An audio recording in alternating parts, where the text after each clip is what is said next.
지난 13일이었죠. 국민의힘 소속 이진숙 의원이 주최한 토론회가 있었습니다. 바로 5.18 토론회였는데 그 후폭풍이 계속되고 있습니다. 어제 국회에서 이진숙 의원에 대한 제명 촉구 결의안이 대한민국 헌정사 최초로 국회에서 가결이 됐습니다.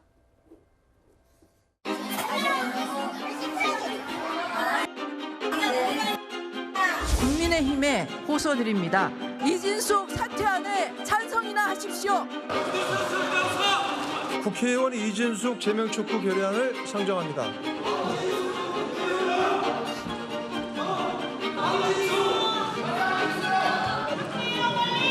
대통령에 밑보이면, 다수당에 밑보이면 국회의원까지 잘라낼 수 있다.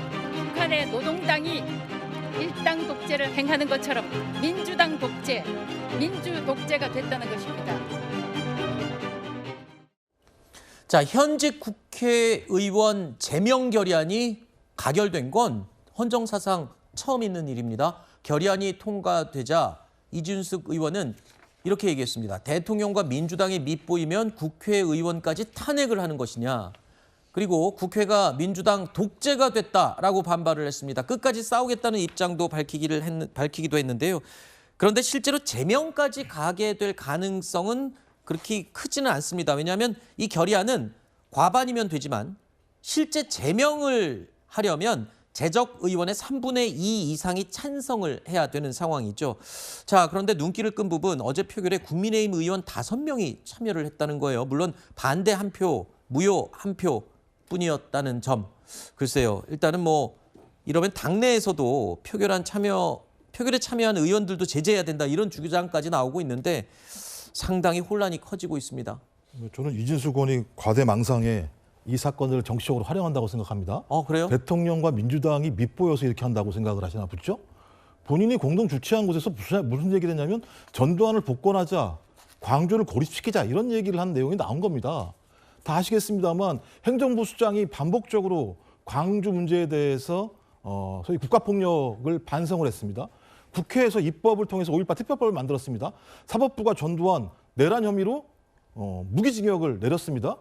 이런 상황에 대해서 새로운 방식으로 국민적 합의 사항들을 깨려고 하는 부분과 관련해서 네. 국회가 아무런 조치를 취하지 않는다면 헌법을 수호할, 입법을 수호할 아무런 의지가 없다라는 걸 보여주는 측면이 있는 거고 네. 또 하나는 국민의힘 그 당헌 전문에 5.18을 자유민주주의를 공고히 한 정신을 이어간다고 얘기가 나와 있어요. 네. 저런 행위를 하면 국회가 어떤 결의안을 통과시키는 문제를 공격할 것이 아니라 국민의힘 내부에서 이런 부분과 관련해서 징계 조치를 취해야 되는 게 우선인 거죠.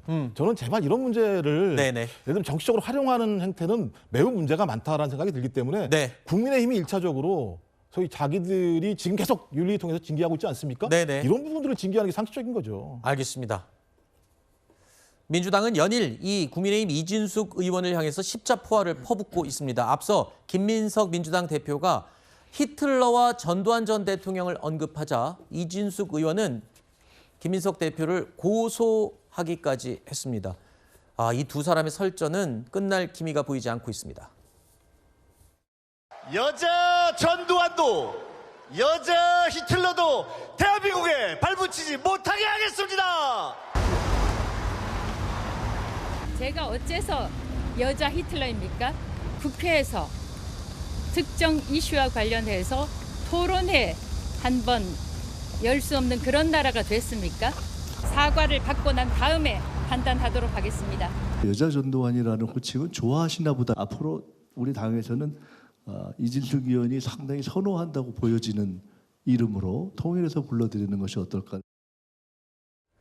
자, 그러니까 이진숙 의원이 내가 왜 여자 히틀러냐라면서 김민석 대표를 고소한 겁니다. 자, 그러자 김민석 대표가 여자 전두환이라는 말은 그럼 괜찮냐? 그럼 앞으로 여자 전두환으로 통일해서 부르겠다라고 또 받아친 겁니다. 자, 그러자 또 이진숙 의원이 오늘 SNS를 통해서 새천년 NHK 김민석 씨는 답하라 라면서 또 과거 일을 들추면서 맞받아쳤습니다. 자, 최근에 이진숙 의원의 이름이 정치권에서 자주 등장을 하는데요. 아까 교수님은 정치적으로 이 사안을 이용한다, 이 부분을 지적을 해주셨는데 글쎄요, 거꾸로 여당 대표가 이준석 의원과 저렇게 맞닥뜨려서 계속 설전을 벌이면 정치권에서는 이준석 의원의 덩치만 커지는 거 아닌가요? 그렇죠. 일종의 그 반대급부로 띄워주는 역효과가 나는 것일 수 있죠. 민주당 입장에서 보게 된다면은 이진숙 의원의 현 상황에 대해서 저는 묘한 데자뷰가 있는데 머지않았던 과거에 그 영등포 경찰서에서 체포됐던 당시 그 이진숙 그러니까 현 네. 의원이 수갑찬 손을 흔들었던 그 장면 있지 않습니까? 네. 그것이 상당히 이 보수 지지층의 일종의 각인 효과가 있어서 이후 보궐선거에서 공천을 받고 현재 의원의 위치에 네. 올라갔던 것 아니겠습니까? 그런 일종의 정치적 효과에 대해서 본인도 좀 인식을 하고 있는 것 같아요. 네. 그러니까 최근에 그 올공 집회에 갔을 때 뭐 대통령 연호가 나온다든지 네. 이런 식의 반응이 있는 것도 사실이거든요. 하지만 이에 대해서 민주당 대표인 김민석 대표가 뭐 여자 히틀러는 싫어하고 여자 전두환은 괜찮은 모양이니까 그렇게 부르면 좋겠다라는 식으로 폄훼하는 발언을 하는 것은 이것은 일종의 정치의 희화화라고 할 수 있습니다. 그렇게 되니까 뭐 바로 또 새천년 NHK 나오는 거 아니겠습니까? 과거 사건이죠. 이런 식으로 핑퐁하는 것 국민들 눈에는 대단히 부적절하다 이런 말씀드리겠습니다. 네. 저는 김민석 대표 유차 말싸움 그만하고 네. 인생 잘 챙기시기 바라고요. 실제 만약에 이런 사유가 제명 사유가 된다면 이전에 국회에서 김정은의 그 대남 전략 바뀌면서 전쟁으로 평화가 온다면 그 전쟁과도 수용해야 할 수 있다. 이렇게 얘기한 그 토론회 주최한 분 그때 왜 제명에 올리지 않았어요. 그러니까 그 본인들 어떤 정략적으로 이걸 이용함으로써 오히려 이진숙 의원이 더 커가고 있어요. 네. 뭐 오히려 그게 목적이 아닌가 싶을 정도로. 네, 알겠습니다. 그만하시죠. 일단 체급을 키워주는 결과에 대해서는 또 생각을 하셔야 될 것 같아요. 저는 국민의힘이 싫어야 되는 거 아닙니까? 아, 저렇게 그래요? 극우적인 인물이 띄워져서 네. 국민의힘 내부에서 야, 대통령 후보라고 호명되는 사실 자체에 대해서 부끄러워야 되는 거 아니까 제가 계속 말씀드리잖아요. 네.